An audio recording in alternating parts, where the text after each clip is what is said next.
Hello there, how are you today? It's Heather at Bush Poppy Farm, and I wanted to do a seed roundup for you for flowers that I'm going to be growing both for cuts and for the landscape and for containers, because I do a lot of container designing for folks during the season as well. So I wanted to give you an idea of what I'm going to be growing this year. I'll do a different video for sunflowers because it's a whole collection of different types of sunflowers that I'm growing. I'm going to try to put up photos of each of these varieties for you as I'm talking about them so that you can see what they look like. I get all my seeds from either Johnny's Seed or Geoseed, Geoseed, which is wholesale prices and also wholesale amounts. So it's not going to be a packet of 25. Probably the smallest package you're going to get is 200 seeds. So also there's no pretty catalog to look at, so you really need to know how to read the catalog because there's symbols for things that are good for cuts, etc., etc. So you're going to want to know what you're doing if you're going to order from a service like that. Also, I have, which is not listed in this spreadsheet yet, I have an order coming from Baker Creek, and I think I have an order coming from Florette from their most recent seed sale.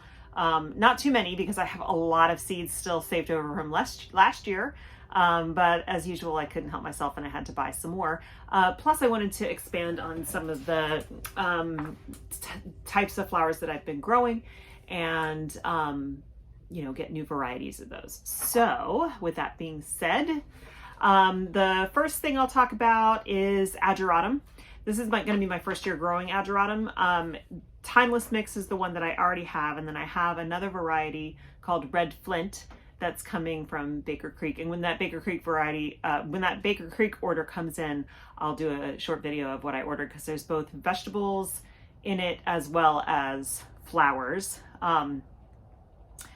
Agrostemma, this is also my first, also known as corn cockle. This is my first year growing this as well. So ageratum and agrostemma are both going to be used for the cut flowers. So they'll go into bouquets and arrangements. Agrostemma, the variety I'm growing is Purple Queen. Amaranth. So I had a big failure on this last year, and I think it was because they weren't getting enough sun, but also I discovered when I did a soil test that my soil here at the farm, and actually in this whole region, is extremely alkaline. So most plants like to be in the range of like 5.5 to 6.5 or 7. My soil is an 8, and so is my water. So it's a constant battle. I did do a treatment before I made the beds for fall of elemental sulfur, which will lower the pH a little bit, but you have to go slow when you do this.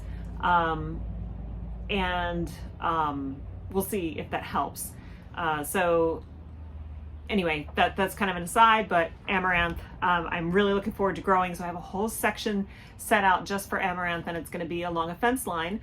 So it'll get lots of sun and it'll be easy to tie it up in case it starts to droop. So I have a bunch of varieties of Amaranth: Coral Fountain, Red Spike, Hot Biscuit, Opopeo, Eschberg, and Mira. So we'll see. Ami Magus, I grow this. This is the second year of my flower farm. So this will be my second year growing Ami. It is wonderful. It is, known as False Queen Anne's Lace. There's two varieties that I'm growing: Queen of Africa and Graceland.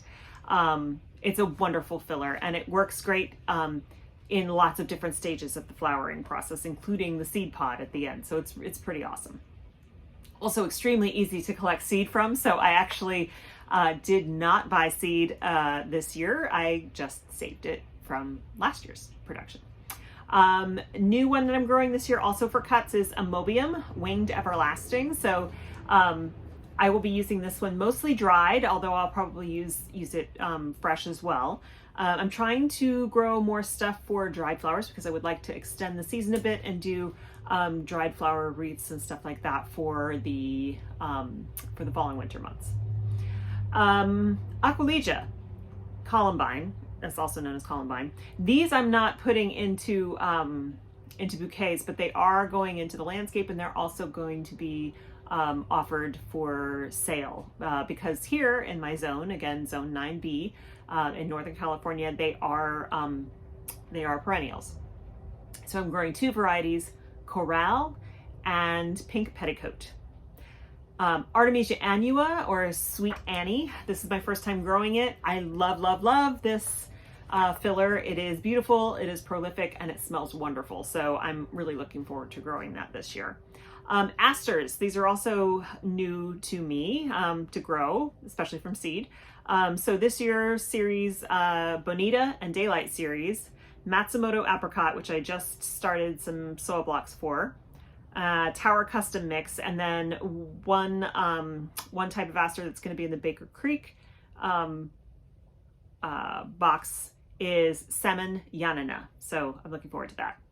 Bachelor Buttons, I have a whole variety. I didn't even write down the varieties I've got. I'm actually looking at them on the lights on the grow racks right now. There's like, I probably have 60 Bachelor Button plants going right now.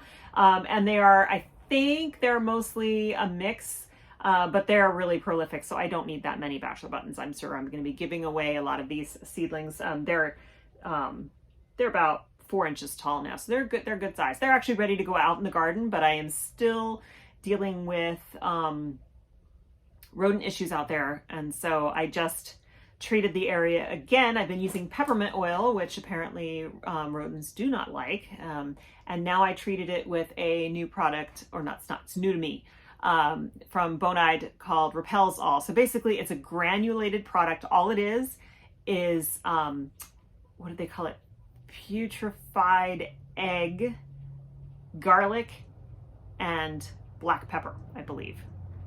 Anyway, it just kind of smells like garlic. And so you spread this granule around, and you kind of have to continue to treat, but it repels all the rodents, squirrels, deer. I don't have a deer problem because I have a deer fence.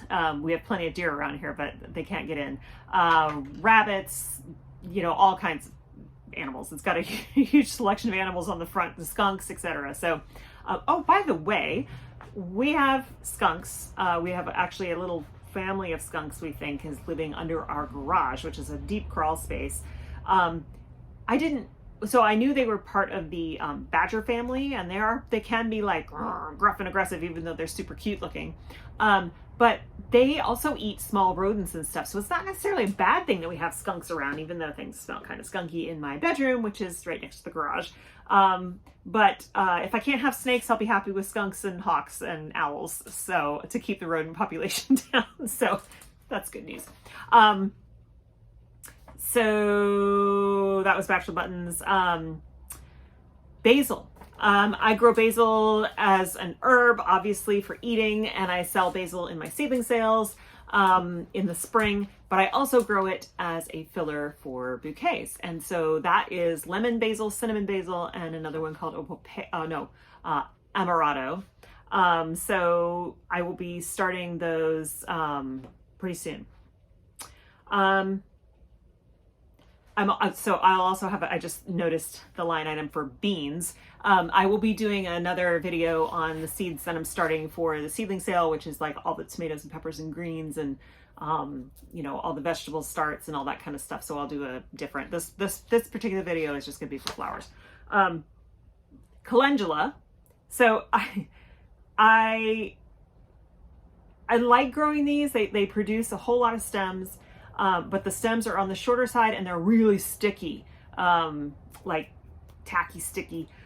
So they are a nice disc flower for spring though. So it's kind of hard to get big disc flowers for spring bouquets.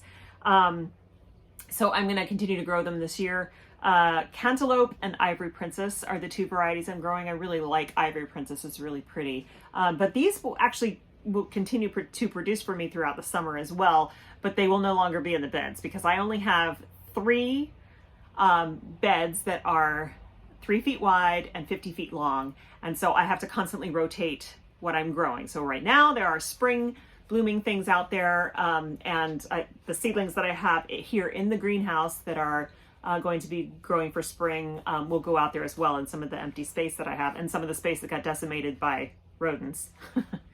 Open space now. And anyway, but calendula will have to come out. So that will just be here for spring because I need that space for summer annuals. Celosia, which is a summer annual that I'm growing. I'll be growing the coxcomb variety as well as the plume variety. So some of the varieties I'm going to be doing: Chief Mix, which is a mix of coxcombs, mix of colors. I think it's mostly was like red and yellow. Selway Terracotta, Century Red, Century Salmon, Pink, Pampas Plume. And I think I got a couple plume varieties from Floret, but I can't find the confirmation email, but I'm pretty sure I bought stuff during the seedling sale. So anyway, we'll find out. That'll be a nice surprise. Coreopsis, these can be used in bouquets, but they're kind of rangy and they're a little uncontrollable. So I actually I'm growing these for myself to put in the cottage garden. I have a little cottage garden that I use for workshops so people can pick their own in addition to all the stuff that I've harvested for them from the cut flower farm. They can also harvest from the cottage garden to use in their arrangements as well for my workshops, because we set up the workshops in the cottage garden, so it's nice to be able to walk right over there. So I will be growing a seashells mix Coreopsis. So that's also a perennial. Once it's here, it'll self-seed and it'll make itself happy, and it's really wonderful for beneficial insects and pollinators. Cosmos. So I grew a lot of Cosmos last year because they're very easy to grow. And the thing that kind of got me started in flower farming, as opposed to just flower growing for fun or for natural dyes, was the Tango Cosmos, which is this crazy bright orangish red that was super prolific for me in a pot 2 years ago, 2019. And so I got a selection of Cosmos to grow for the growing season of 2020 and 2021. And they're great, but they are hard to harvest. I mean, they're kind of out there, they're crazy. They're like, they get huge. I think mine got, some of them were 6 feet tall.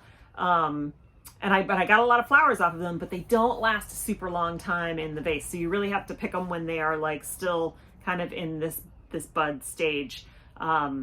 If they're already open, those petals are going to fall off and your customer will get them. It'll just be a pollen head at that point. So, so I'm only growing one variety this year, as far as I know, unless I find another seed packet, and then of course I will plant them, is Cupcake Blush.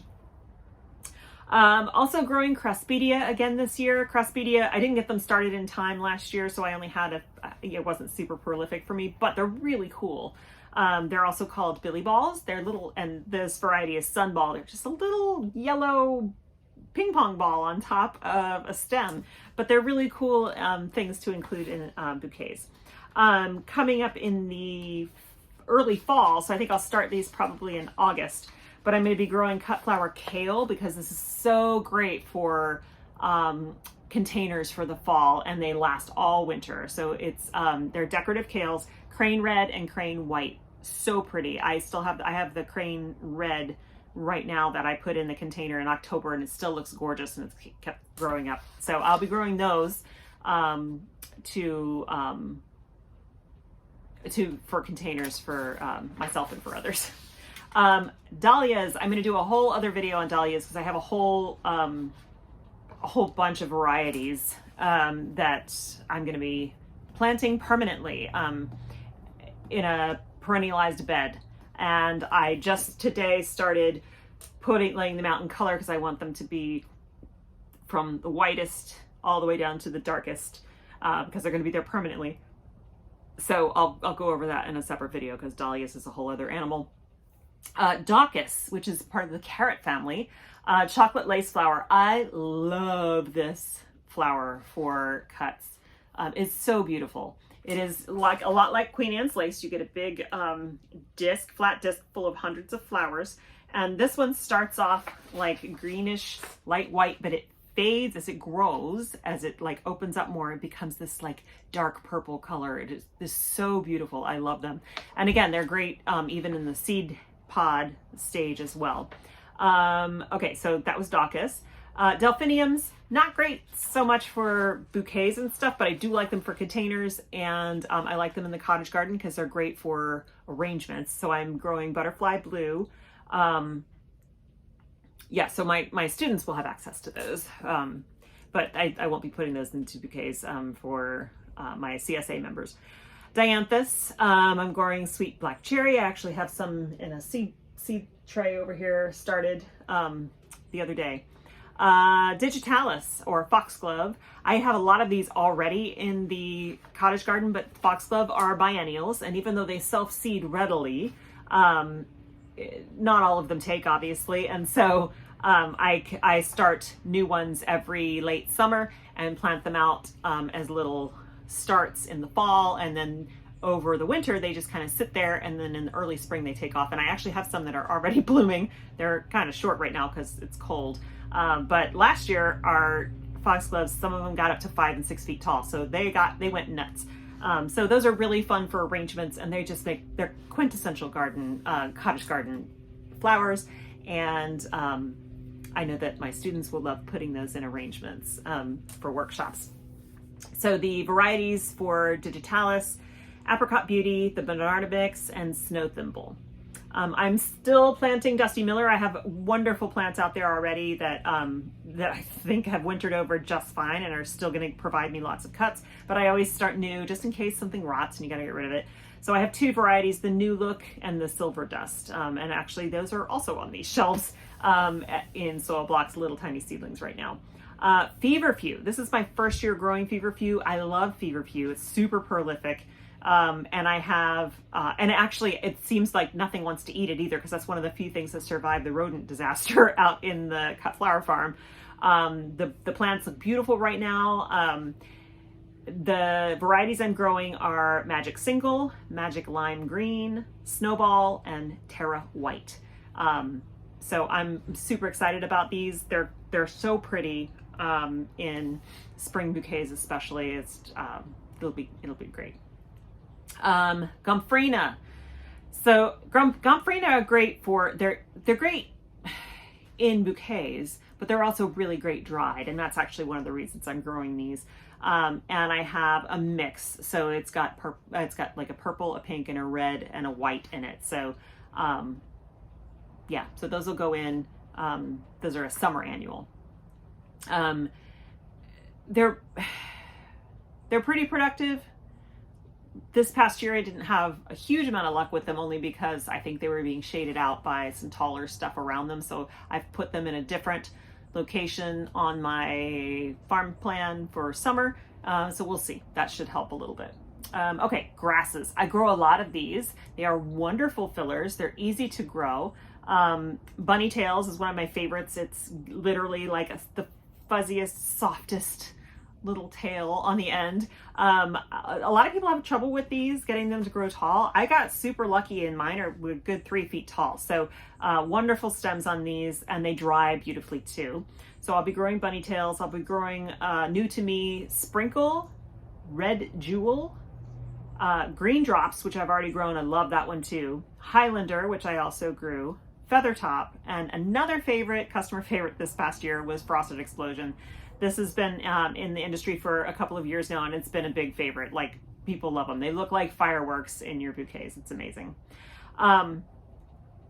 Lamb's Ear, I'm also growing, not for cuts. That goes in the, well, it's great in arrangements because it doesn't give you super long stems, but I grow that also in the cottage garden. So I have a bunch of them already out there, and I'll start more seeds to put them out.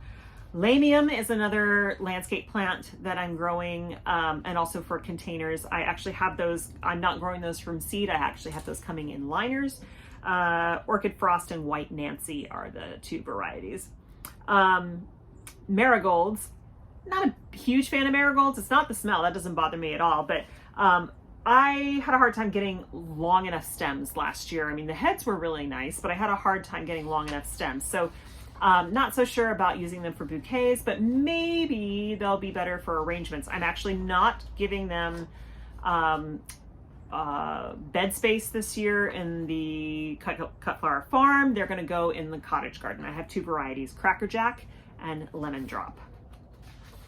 Okay, Mimulus is, I talked about this the other day in another video. This is monkey flower, and it is a California native. That is for the landscape and also containers, and so I already started that seed. I also just started Monarda seed, or also known as bee balm. That's the panorama mix.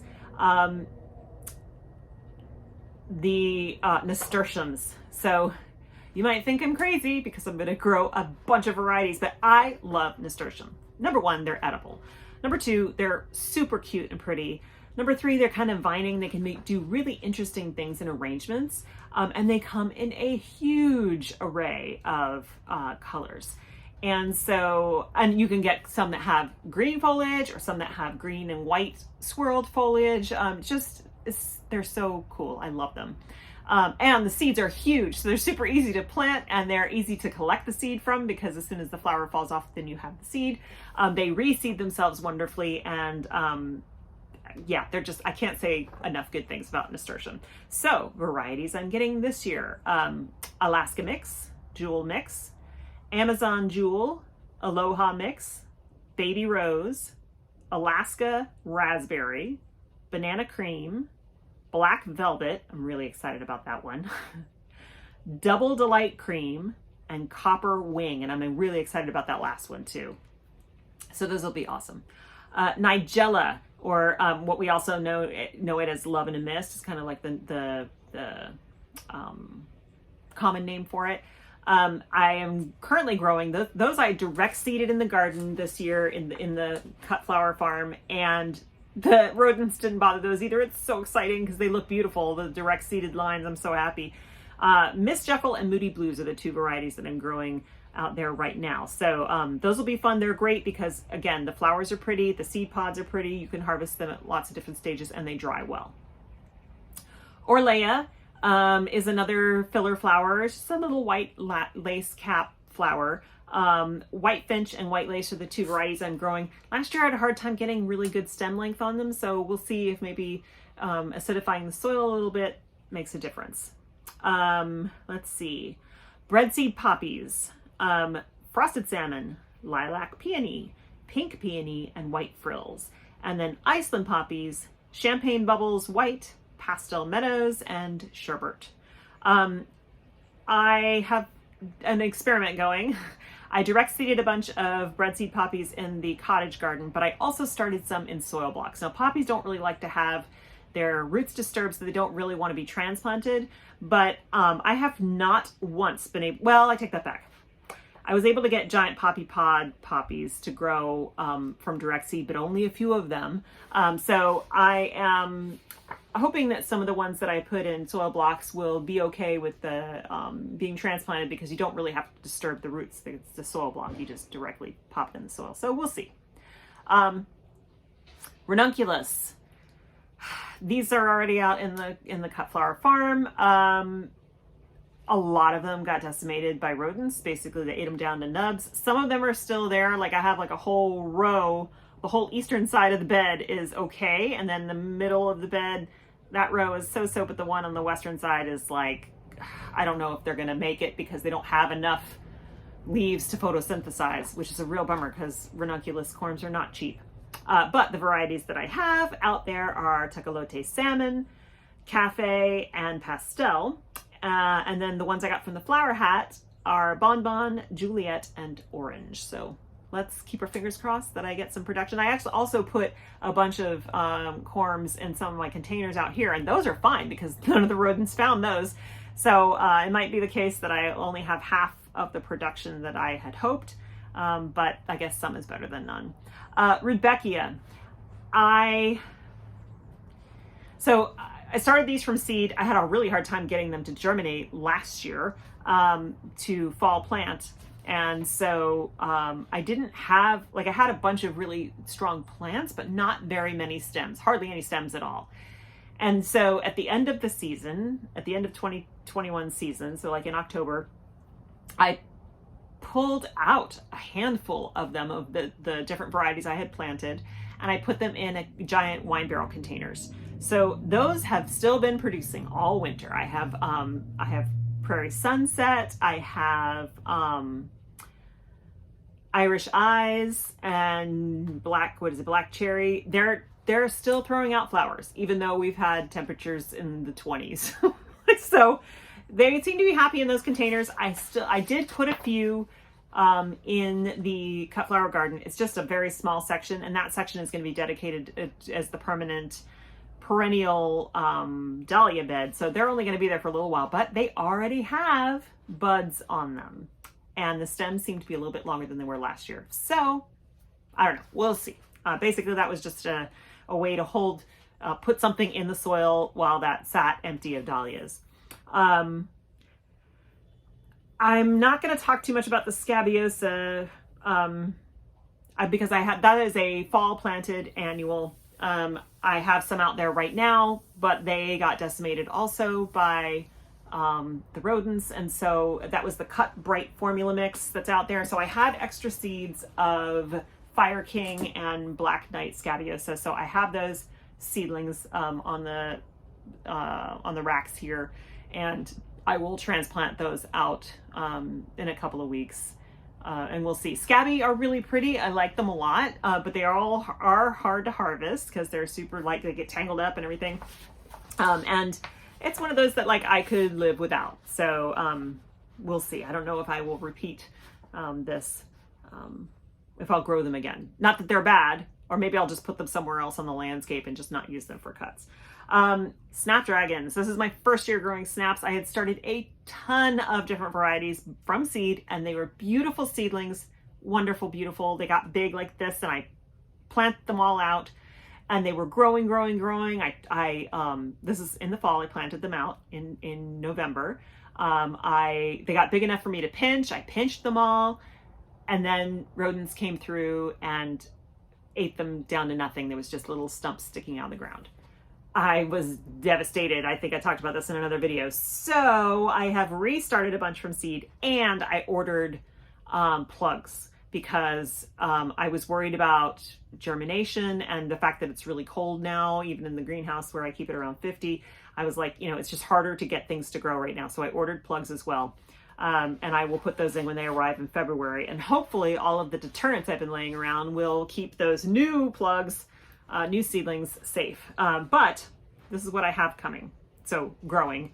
Potomac Ivory, Bridal Pink, Opus Early Bronze, and then those are the seeds that I started to replace the ones that got decimated. And then the plugs that I have coming, 210 each of Maryland Flamingo, Maryland Apple Blossom, and Maryland Lavender. And I love the Apple Blossom. I cannot wait. I hope that those work for me because they're so pretty. So that's Snapdragons. Status. This is another amazing dried flower. It works fresh or dried, but when you dry it, it holds its color literally forever, as long as you don't keep it in direct sun. Last year I grew blue and yellow. The yellow is nice, but I could get nicer yellow from yarrow, which also dries great, and I love. So this year I'm growing the Seeker Mix and blue. So the Seeker Mix will have a variety of colors. So that's that. Stock that's currently out in the cut flower farm is the Cat series. I have white, yellow, and apricot. They're doing fine. They're growing. I might, since these are also a spike flower, I may stop. I may stop growing stock altogether and just focus on Snapdragons next year. Because they're very similar, although stock do smell beautiful. They have a wonderful scent. So, I don't know.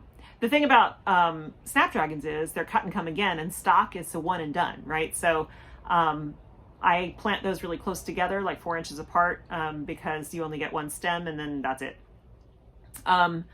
Straw flower. I'm growing a couple different mixes out there. All I have written down is the sultane mix, but I think there's a couple others. The straw flower is another amazing dried flower, and they're really cool. They're papery. They take a long time to go from, bud to flower, but there's a bunch of different harvest stages that work, that are great, depending on your use for them. And the plants are really like beefy, bushy plants. They look great out there right now. I just, I don't know if I want them to use up that bed space. I I don't know if they will bloom in time for me to harvest from them before I need to free that bed space up for my summer annuals. I think I have them in a place where I'm going to do the second Zinnias succession sowing, so they should be there long enough to produce, but we'll see. My farm plan changed a bit this year, so from lessons I learned from last year. But when you have a very tiny space to work with and you have to rotate flip beds quickly, you have to be really conscious about length of time from seed to blossom, that kind of thing, so that you can get things in and out when you need to. So we'll see if I did the math right and if it works.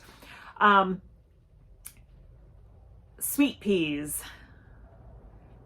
I have a whole fence line dedicated to sweet peas. Last year, I started a bunch and I planted them out, and just like my edible peas, they were eaten to the ground.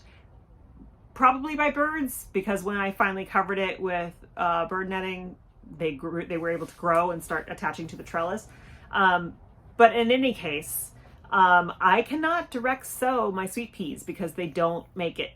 They grow, they germinate great, and they get tall. They get, like an inch or so tall, and then something eats them. So I have a big tray full of sweet peas that desperately need to go in the ground.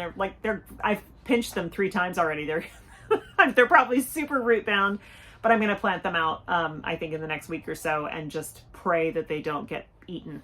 But I have a bunch more varieties to start that I'll continue to grow, but I have a whole fence line that I'm going to cover because last year I had, I think, 4 or 5 plants that I was like, well, I'll just put these in here. If they get eaten, they get eaten. And they didn't get eaten, and they grew and grew and grew, and they produced for me so many stems. This is just 4 plants. So many stems all the way through August, and we had like triple digits, and they still were fine. So it was kind of crazy. So I'm excited to have a whole fence line full of them this year. And so the varieties are Perennial Blend, Bouquet Blend, Elegance Blend, and Royal Blend. And I think I have a lot more varieties than that I didn't put down here because I think I got some from Florette, and those are very specific. They're not blends, they're specific varieties. So looking forward to that.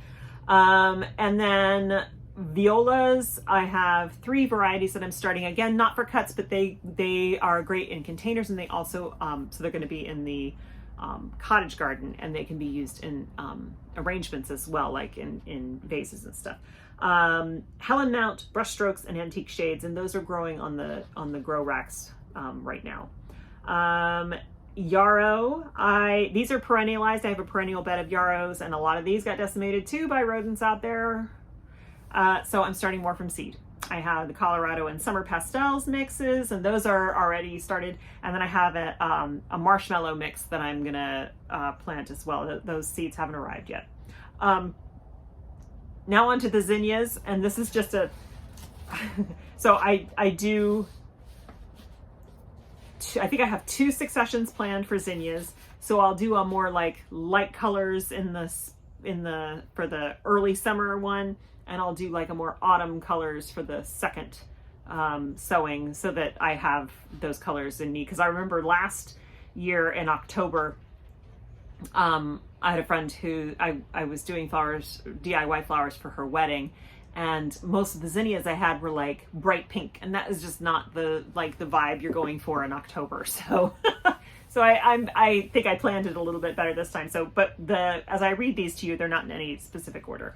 So I have bright pink, the giant, Venere's giant bright pink, coral, and salmon, queen lime mix, creamy yellow, Cinderella peach, carmine rose, the giant orange, giant scarlet, giant white, cupcakes mix, and then Oklahoma salmon, Oklahoma white, queen lime red, and queen lime with blush. So that, I believe, is it for flowers. That's only. So I will do another video for you on all of the veggies and herbs that we're getting started for our seedling sale in the spring. Seedling sales are not super profitable, so this is my second year doing it. I will see how it goes this year. I have to start these seeds anyway because I use them in my own garden for my family. But if I can't make the numbers work this year, then I'm just not going to do seedling sales anymore. Because we do have two wonderful local nurseries here where people can go and buy their own veggies, starts, and stuff like that. So I try to choose varieties that you can't buy there. So I have, you know, interesting varieties of tomatoes and peppers and stuff like that that I will grow, and I'll use, if they don't get bought, then we'll just grow them here and eat them ourselves. So I'll do another video of those. And then I'll also do a video about just about sunflowers for what I'm going to be growing this year. I have another, a whole row dedicated just to sunflowers. I plant out, and since I'm a micro grower, so you'll hear some growers will do like, oh, I plant 1,000 sunflowers a week. I can't fit a total of 1,000 sunflowers in my growing space. So I plant about 40 per week. Anyway, if you do that, then you have a consistent, because these particular sunflowers are single cuts. So then I have a continuous supply of sunflowers throughout the season. But I'll talk about that in that video. Anyway, that's it. I hope that you have enjoyed this little tour down what is coming, hopefully, if all goes well, in the cut flower farm this coming season. I'm super excited about it. And I will be posting lots of photos and stuff as things come in. I'll take you on garden tours and stuff. There's not much to see out there right now. The fall planted stuff is the stuff that survived the rodents. It's doing well. It looks great. Lots of vegetative growth, and that means hopefully lots of root growth as well. But it's still January, so there's still lots and lots of time. Videos coming up. I'm going to do a video on pruning berries, your blueberries, your blackberries. I do not have raspberries, but it's the same idea for blackberries. So I'll do a video about that. And that's coming up, as well as, like I said, the vegetable and herb planting seed video about what's coming up. A Dahlia video. I started filming a Dahlia video the other day about taking cuttings. That's going to be a long-term one because I have to, show you the multiple steps. And so that'll be coming in a month or so, a couple months maybe. Yeah, so garden tours coming up when there's stuff to start seeing. And in the meantime, like this video if you liked this video, and so be sure to subscribe. And I will see you in the next video. Thanks so much. Have a great day. Bye.